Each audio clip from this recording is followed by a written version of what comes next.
Oleme siin Rahvusooper Estonia valges saalis ja on toimumas suur tänuüritus, et milline traditsioon on, kui pikalt traditsioon on kestnud tegelikult Töötukassal niimoodi koostööpartnerid tänada?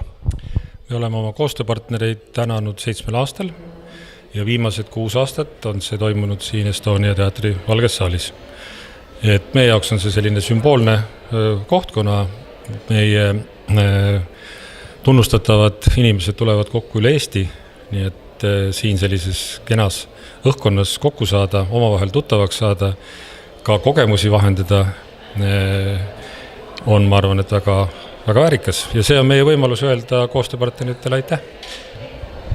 Suurepärane. Milline oleks selline Töötukassa ja teie kui juhi üleskutse tegelikult Eesti tööandjatele selles mõttes, et mis see on, mis tegelikult peaks neid panema mõtlema, et jah, et mõttekas on teha koostööd Töötukassaga?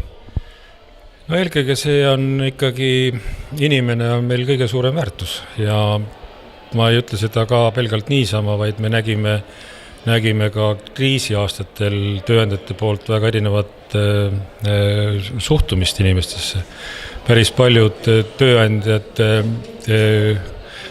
väga raskel ajal lükkasid koondamisi ikka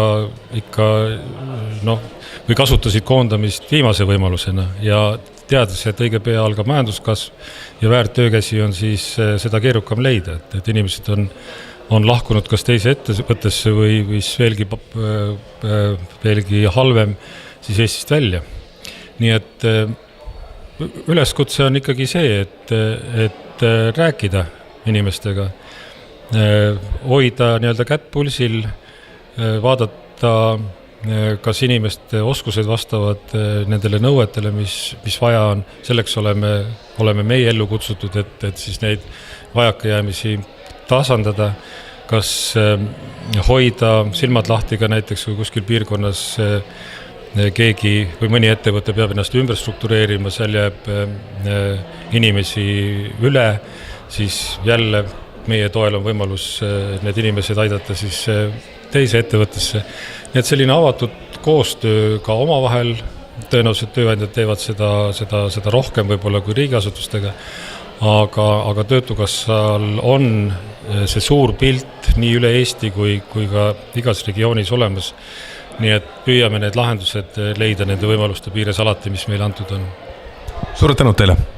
Aitäh! No nii, tervist, oleme siin Rahvusooper Estonia valge saali ees kinni püüdnud Sander Ernitsa, kes on siis Meravita Eesti aktsiaselts Medical Pharmacy Grupi esindaja.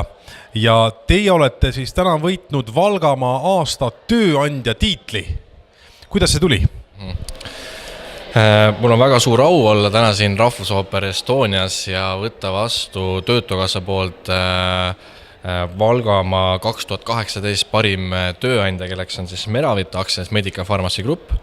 Ja mul on väga suur au siin olla esindaja ja võtta vastu see tänukiri. Ja meil Töötukassaga selline suurem koostöö tegelikult algas juba 2017. aasta lõpus, kus meil tuli plaan siis laiendada Meravitat ka Valgamaale ja avada seal uus kontor. Ja Töötukassaga me olime tihedalt suhtluses, et kuhu me selle teeksime, kes sinna tuleksid tööle. Nad aitasid meil selgeks teha, mis on kohalik tööolukord, nad aitasid meil ruumide otsimisega, põhimõtteliselt nagu kõigega, et me saaksime sinna üldse kontorit avada. Ja see koostöö on kindlasti jätkunud meil väga hästi, me oleme leidnud endale palju seal häid töötajaid, meil on seal kontor, mis meil pidevalt areneb edasi ja ma loodan, et ka tulevikus Töötukassaga meil selline tore koostöö jätkub. Millised on Meravita sellised regionaalsed edasised arenguplaanid? Meravital on hetkel üle Eesti 3 linnas kontor, et meil on Tallinnas on kontor, meil on Tartus peakontor, mida me jõudsalt arendame edasi ja kindlasti ka meil Valga kontor. Aga lisaks sellele me tegelikult otsime töötajaid ka kodukontorisse, et meil on ka selline võimalus, et saab ka kodus töötada, sest igale poole kahjuks kontorit teha ei jõua. Aga kindlasti Valga ja Tartu on sellised põhilised kohad, mida me arendame ja kuhu me endale siis töötajad juurde otsime. Suured tänud, aitäh teile ja nautige jätkuvat pidu. Jah, aitäh teile.